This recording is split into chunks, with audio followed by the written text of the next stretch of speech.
Hey everybody, Peter Zeihan here, coming to you from Milford Sound, one of my favorite places on the planet, still in New Zealand. Today, we're going to do the most recent of the demographic series, specifically focusing on the Middle East.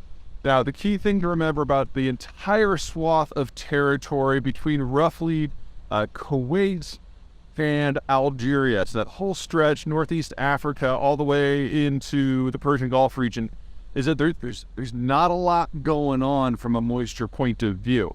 Most of these cultures are centered around oases or narrow river valleys. The Tigris and the Euphrates, in many places, the entire coastal plain is less than 10 miles thick, and the coastal plain in places like Libya, very, very similar.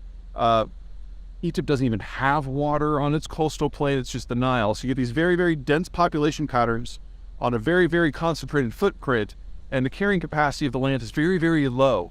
And it wasn't until the 1900s, when you could introduce things like artificial fertilizer, that you really got a very dense population footprint even within that zone. So this is an area that was among the last parts of the world to enter the industrial era. And so you had kind of a classic pyramidal formation for the population density until relatively recently in their history. Okay, where was I? There are some exceptions. In northern Algeria, you've got a much wider coastal plain, so agriculture is more favorable there. Obviously, the Nile Valley and Mesopotamia, places that are still desert, but they have irrigation. Figure the places between the Tigris and the Euphrates rivers. Obviously, going back to antiquity, these have had a lot of keeping. Now, but the general point when it comes to industrial agriculture stands. You can have a certain concentration, and then it just kind of stops to be into the desert, which means that these are some of the last areas in the world to experience industrialization, artificial fertilizers, mechanized agriculture, that sort of thing. And so they just have never historically reached the level of population density that you're able to achieve in, say, the Western world or the East Asian world. Now, what that has meant is that there's been a hard population cap on all of these regions up until today, until one thing changed. Oil. Whether it's in Algeria or Libya or Egypt or Iraq or Iran or Saudi Arabia, once oil became part of the equation, the income potential for these regions have expanded by more than an order of magnitude, in some cases almost literally overnight, certainly within a decade. And what that has allowed is these populations to expand beyond the carrying capacity of the land. In the case of Egypt, cotton contributed as well. So these countries could all bring in food and sell the oil to pay for it. And that generated a very, very different population matrix. And we're back. All right, so what this means is the countries have had it, all these places have a nutritional pyramid going back to antiquity.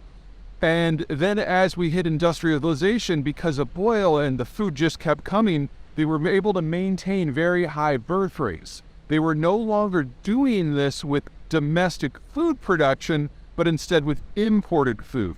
So the pyramid has stayed, it's just gotten broader and broader and broader and broader, because most of these countries have food subsidies in order to maintain political tranquility. But when the food is cheap, but you're not producing it yourself, you get more and more people, but it eventually becomes more and more unstable from a demographic point of view. And now, whether you're in Algeria or Egypt or Iraq, and especially in places like, say, Lebanon or Libya, you've seen the populations increase by a factor of 4 or 5, even 6 or 7 over the time since 1945, while food production has gone stagnant, or in many cases, like in Egypt, actually gone negative as they switched over to things like citrus and especially cotton. Which means that these are the parts of the world that are now most vulnerable to anything that happens with globalization. Because if anything impacts their ability to export their non-staple food products and then import wheat, you get a population crash. It'll probably be worst in places like Libya, where food production has maybe doubled since 1945, but the population has increased by a factor of 7 or 8.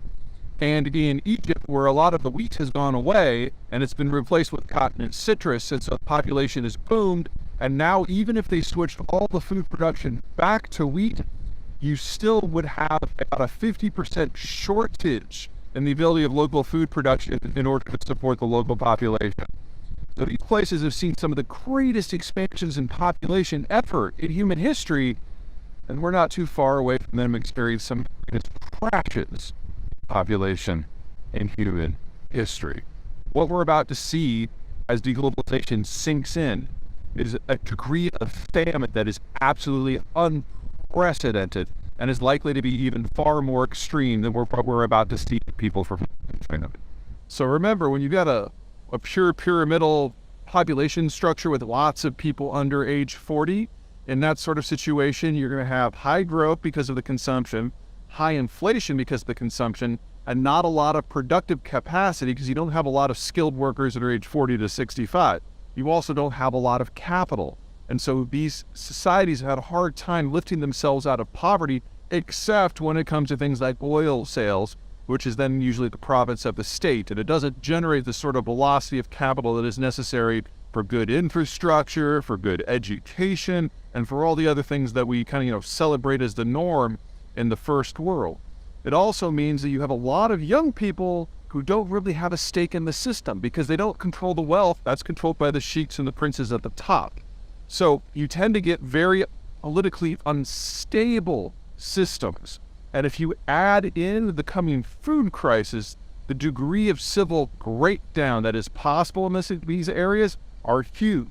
And for those of you who consider yourselves students of history, if you look back and the rise and collapse of city-states and empires throughout this entire region, this is starting to sound a little bit familiar.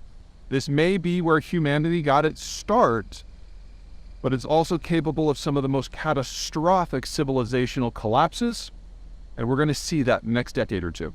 Oh yeah, one more thing. When we relocated to Zeihan now, there is a unique demographic pattern for some countries in the Middle East that is largely based on their intense wealth. Because once you get to a certain level of income, you start paying people to do other things. So for example, if you're in the United States and you're top 1%, you probably have a housekeeper.